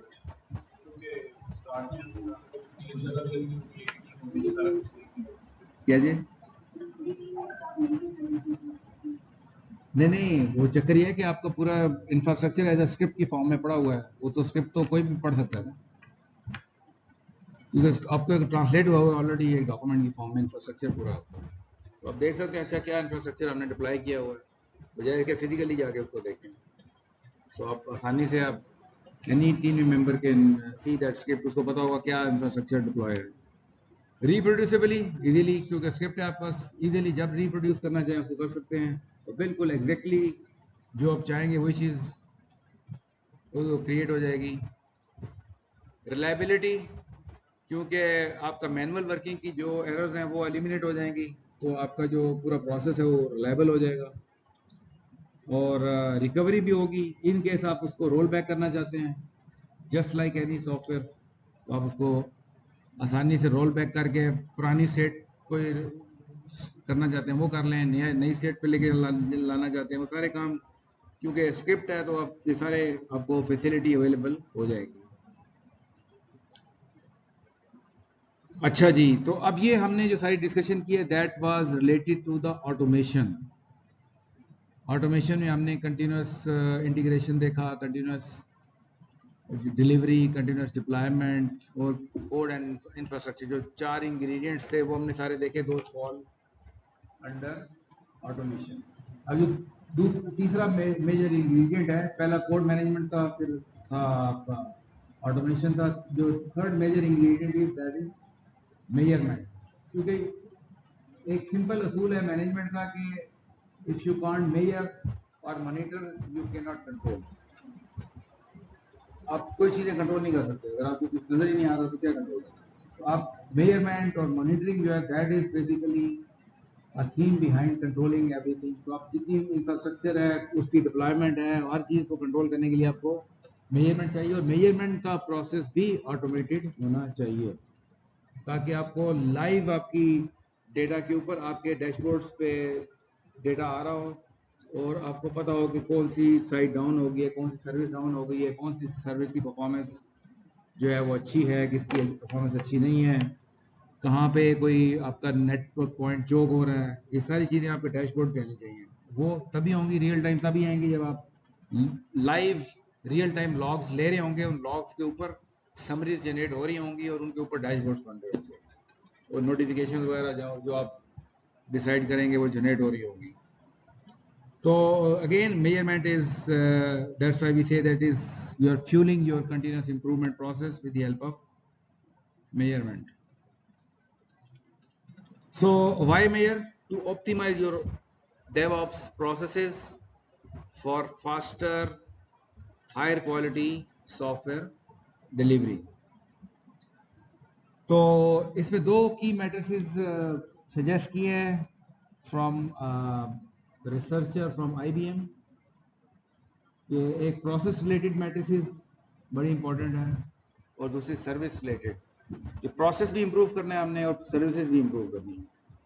तो कुछ प्रोसेस रिलेटेड मैट्रिसेस हैं सजेस्ट किए हैं, और कुछ सर्विस रिलेटेड हैं, हम आगे अगली स्लाइड पे देखेंगे. बट ये सारी मैट्रिसेस जो है उनमें जो की है वो ऑटोमेशन है। ये सारा ऑटोमेशन होनी चाहिए, तब आप इसका कोई फ़ायदा उठा सकते हैं। वरना अगर आपका डेटा आपका लाइव नहीं आ रहा, रियल टाइम नहीं है, तो उसकी मॉनिटरिंग का कोई फ़ायदा नहीं है। So you instrument your software to use monitoring system to automatically collect and analyze your data. तो ये हैं जनाब पयाल चक्रवर्ती फ्रॉम IBM। इसने एक score card based approach introduce की है which can track 9 matrices to gauge DevOps effectiveness and drive continuous improvement। और इनको अगर हम सारी मैट्रिसेस को कैटेगराइज करें तो few can be categorized under process matrices and few can be categorized under service matrices। कुछ मैट्रिसेस हैं जिसमें आपका एम होता है कि आपने इसको डिक्रीज करना है। फॉर एग्जांपल फेल्ड डिप्लॉयमेंट्स का जो डेटा आ रहा होगा, आपकी कोशिश ये होगी कि आपके फेल्ड डिप्लॉयमेंट्स कम से कम हो, इम्प्रूवमेंट आपने करनी है तो।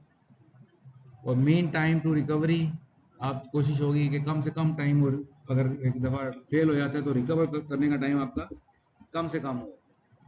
तो वो टाइम की आपको आ रही होंगी, कब कब फेल हुआ, कितना कितना टाइम लगा रिकवर होने में, तो आप उसको इम्प्रूव करने में एक रेगुलर कोई अपना डिफरेंट इनिशिएटिव ले सकते हैं। फिर लीड टाइम टू डिप्लॉयमेंट, यानी कि डिप्लॉयमेंट से पहले कितना टाइम लगता है डिप्लॉय करने में। यानी एक दफ़ा आपका डेवलपमेंट हो गई है, टेस्टिंग का प्रोसेस आ रहा है, इंटीग्रेशन का प्रोसेस आ रहा है, बिल्ड का प्रोसेस आ रहा है, टेस्टिंग आ रही है, तो हर चीज़ टाइम ले रही है। तो डेवलपमेंट और डिप्लॉयमेंट के दरमियान टाइम कम से कम करना है। तो आपको हर चीज़ का टाइम आ रहा होगा आपके डैशबोर्ड पे। आपकी फिर डिफरेंट कंटिन्यूस इंप्रूवमेंट में आप डिफरेंट स्टेप्स पे एनालाइज करेंगे, कैसे मैं कौन से वाले टाइम को कैसे मैं रिड्यूस कर सकता हूँ।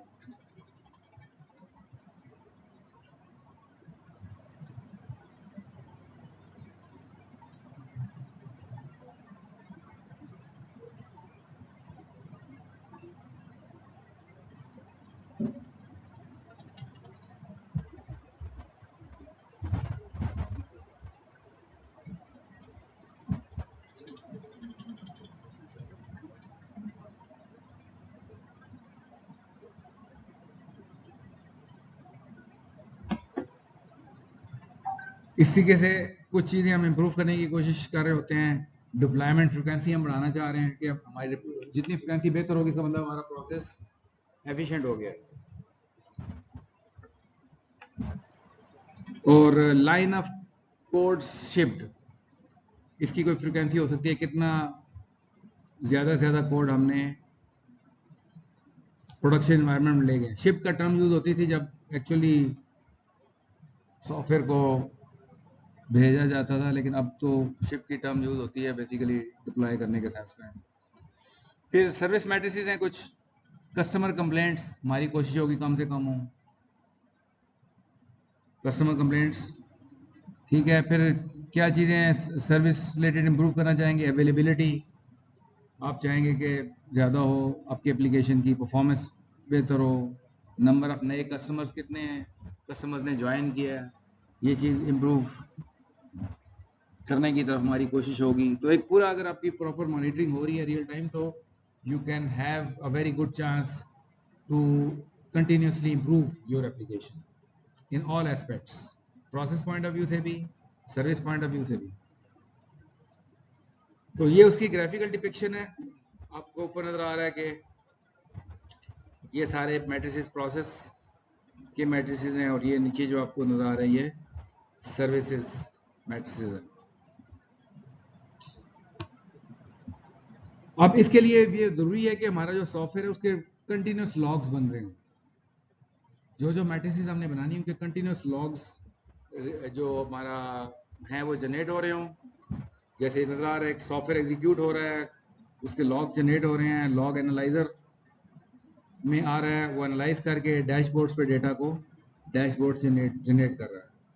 तो इस किस्म की इन्वायरमेंट हम क्रिएट करते हैं। फिर हम इस किस्म के चार्ट्स बन रहे होते हैं, हमारे मैट्रिसेस के डिफरेंट चार्ट्स हैं।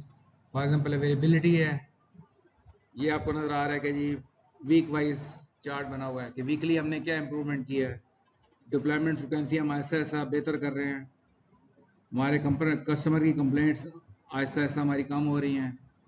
तो ये वीकली बेस पे हमने एक तरह का वो ट्रेंड चार्ट बनाया हुआ है। जैसा और भी कई किस्म के चार्ट्स बना सकते हैं, जैसे हमने जीरा में कुछ चार्ट्स देखे थे, जीरा भी पढ़ा था ना हमने शुरू पहले लेक्चर में, तो जीरा पे इस तरह के डिफरेंट किस्म के चार्ट्स हैं। Okay, so this ends our discussion on DevOps and data management. अब यह कि जनरली जब हम DevOps पे डेवलपमेंट कर रहे होते हैं तो those developments are based on microservices. तो थोड़ा सा microservices की स्लाइड्स डाली हैं just to explain you the idea of microservices. ये सर्विसेज जो है ये क्या होती हैं. So what are microservices? ये आपको यहाँ पे नजर आ रहा है कि डिफरेंट सर्विसेज हैं, account service, inventory service, shipping service, और अकाउंट सर्विस की अपनी डेटाबेस नजर आ रही है आपको, इन्वेंट्री की अपनी डेटाबेस है, शिपिंग की अपनी डेटाबेस है.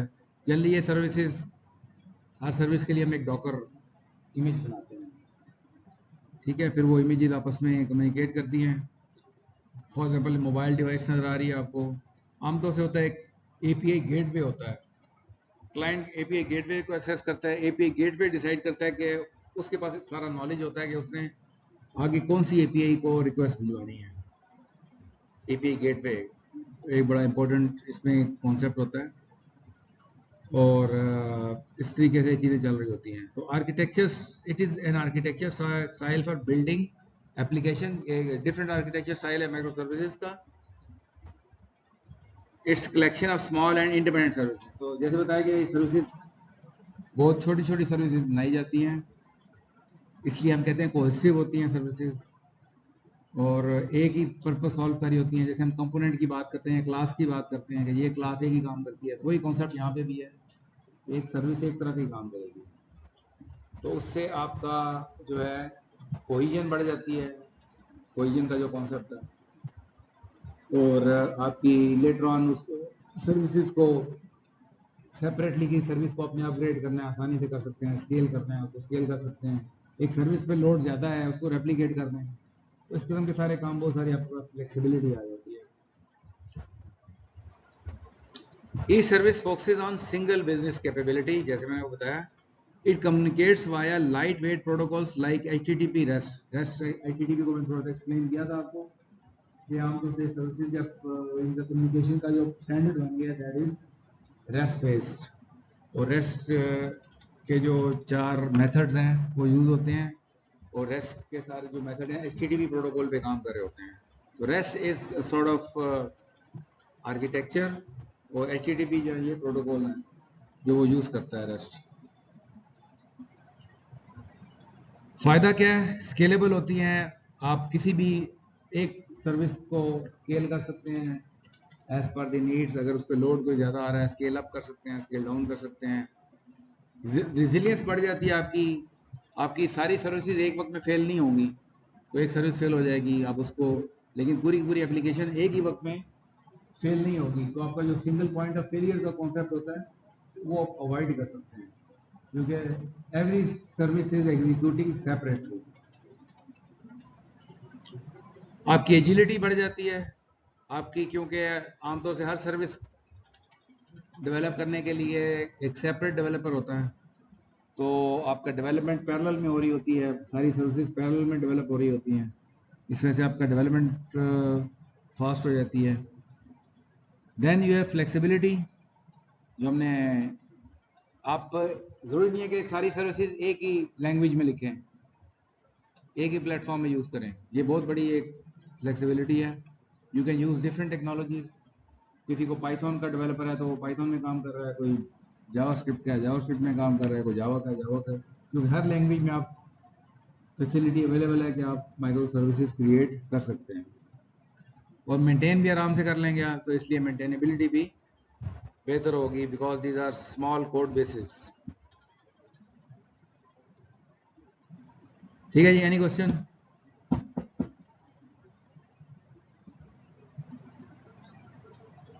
अब जो इसका अल्टरनेट मैकेनिज्म होता है that is called monolithic architecture, यानी जो माइक्रो सर्विसेज बेस्ड नहीं होगा, मोनोलिथिक आर्किटेक्चर होगा, एक ही आपका पूरा कोड बेस है और वो इकट्ठी कंपाइल होती है।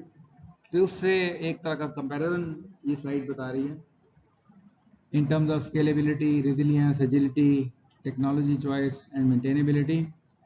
तो अगर आप ये मोनोलिथिक को देखेंगे तो इसकी स्केलेबिलिटी लिमिटेड होगी, क्योंकि पूरी की पूरी एप्लीकेशन को आपने जब अगर आपने उसमें एडिशनल सर्वर्स पे डिप्लॉय करना है तो आपको मुश्किल होगा, ज़्यादा कॉस्ट आएगी।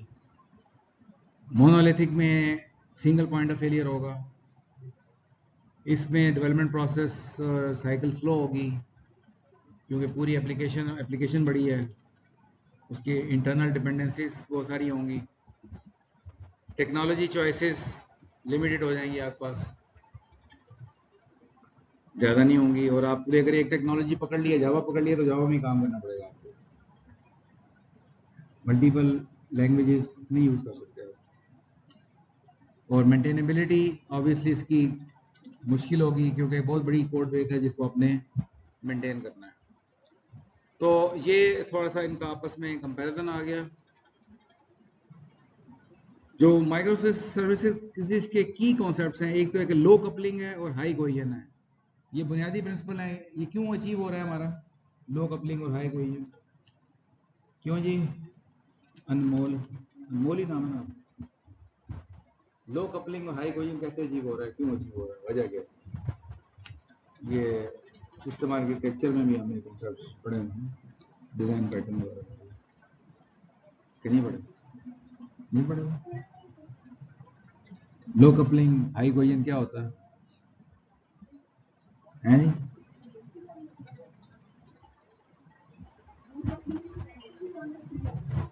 लो कपलिंग में डिपेंडेंसी कम होती है, बिल्कुल सही है। हाई कोहेजन में क्या होता है?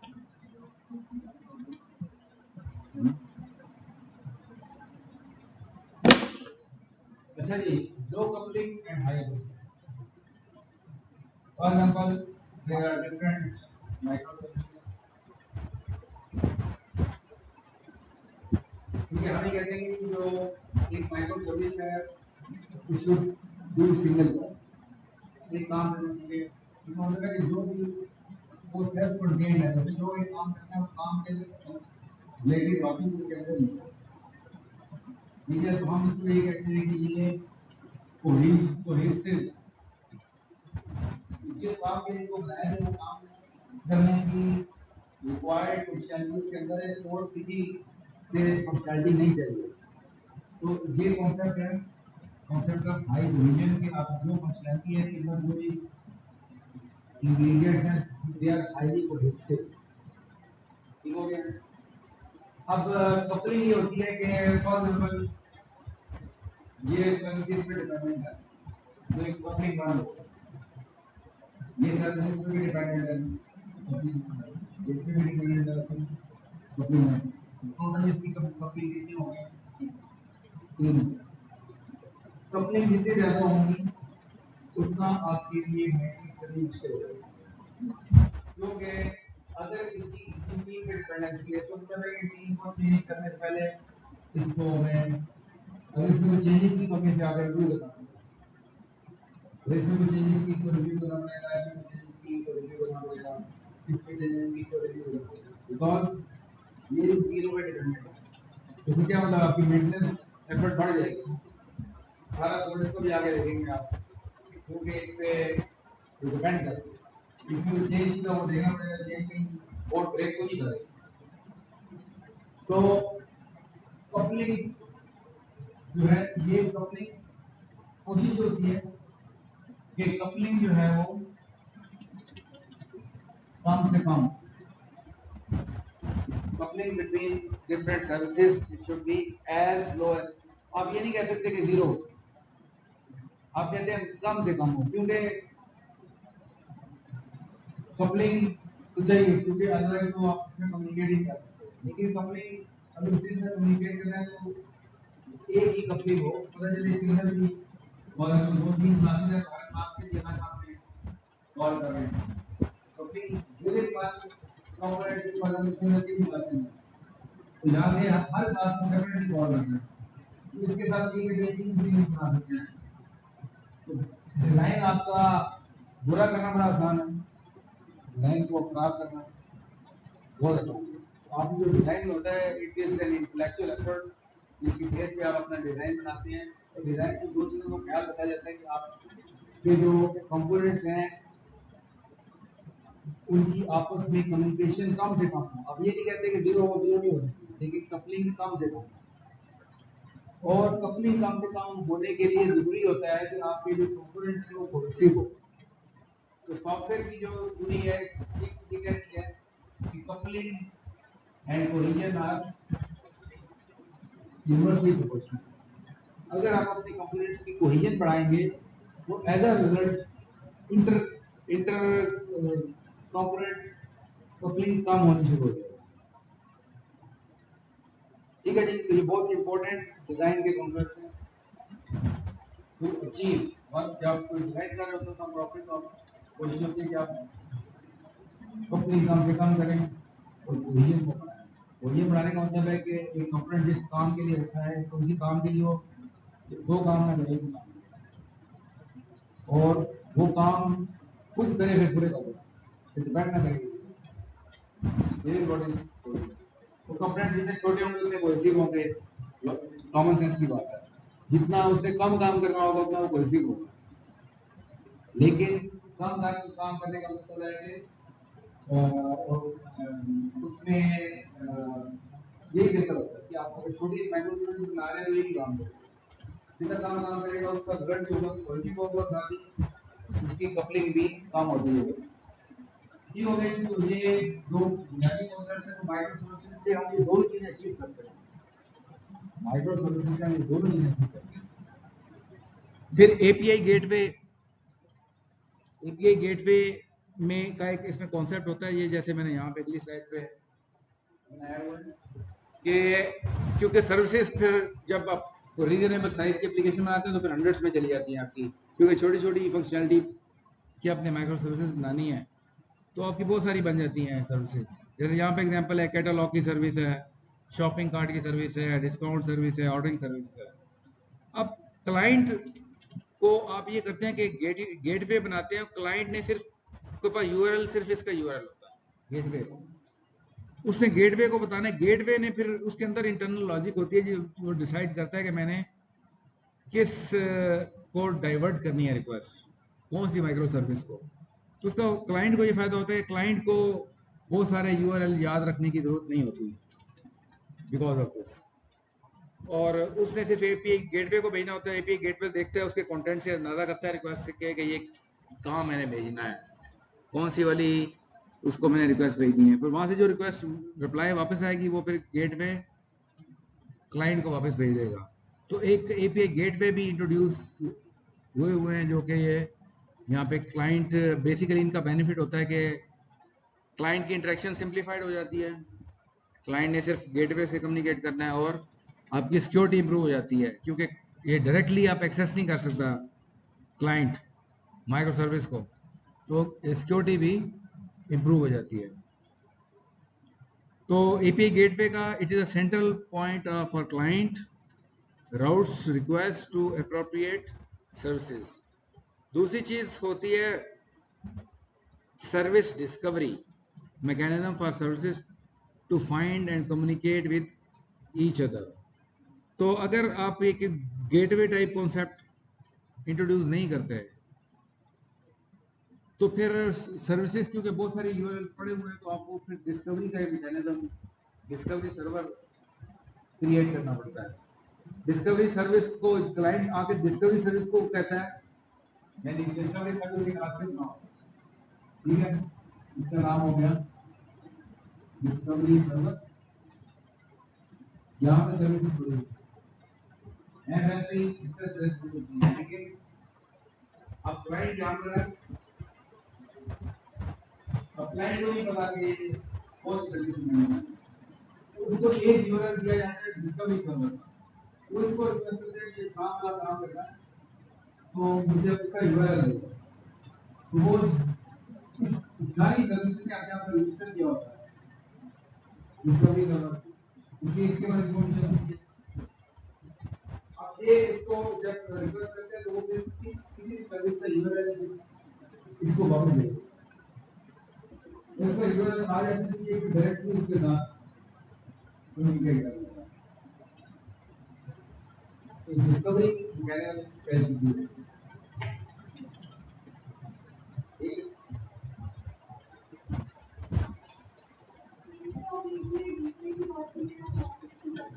हाँ, दो सेपरेट गेट पे मतलब गेट पे और एक तो सेपरेट है।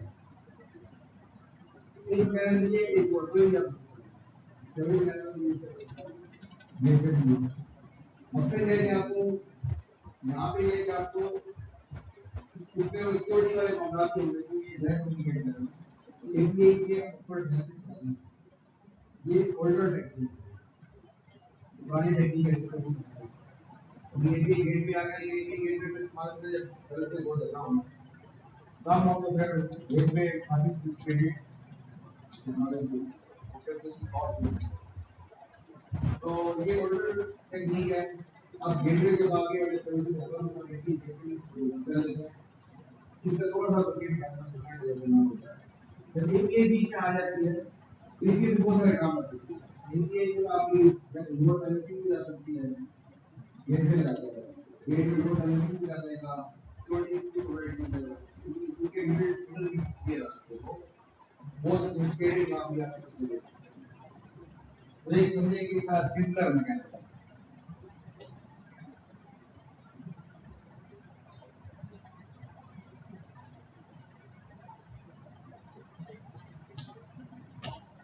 कंटेनराइजेशन, क्योंकि हम जो माइक्रो सर्विसेज होती हैं ये हम कंटेनर्स में बनाते हैं। जैसे डॉकर है, डॉकर हर एक डॉकर एक सर्विस का बनेगा। फिर ऑर्केस्ट्रेशन होगी, जैसे कुबरनेटिस का मैंने कॉन्सेप्ट डिस्कस किया था। एक सर्विसेज को किसी वर्कफ्लो के अंदर लेके आना है तो वो वर्कफ्लो फिर हम कुबरनेटिस के अंदर डिफाइन करते हैं और ये उनकी परफॉर्मेंस एफिशिएंसी वो चीज़ें भी चेक कर रहा होता है। कुबरनेटिस का पूरा एक डैशबोर्ड होता है, पूरी सर्विसेज कैसे वो परफॉर्म कर रही हैं वो सारी चीज़ें भी ये आपको दे रहा होता है।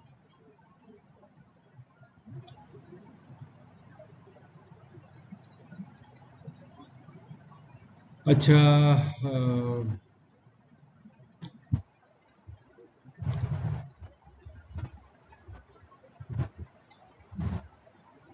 बस ये हमारे की पॉइंट्स आ गए। हमने डेवऑप्स को डिस्कस किया है और which basically integrates software development and management by the same team. Basic concept ये है कि एक ही टीम करेगी डेवलपमेंट और मैनेजमेंट।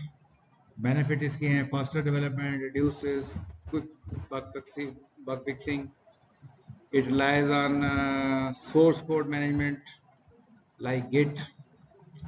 फिर कंटिन्यूस इंटीग्रेशन एंड डिप्लॉयमेंट आ जाती है जिसमें changes are immediately integrated and tested. ठीक है जी, तो ये की पॉइंट्स देख लीजिएगा, समराइज मैंने कर दिया यहाँ पे।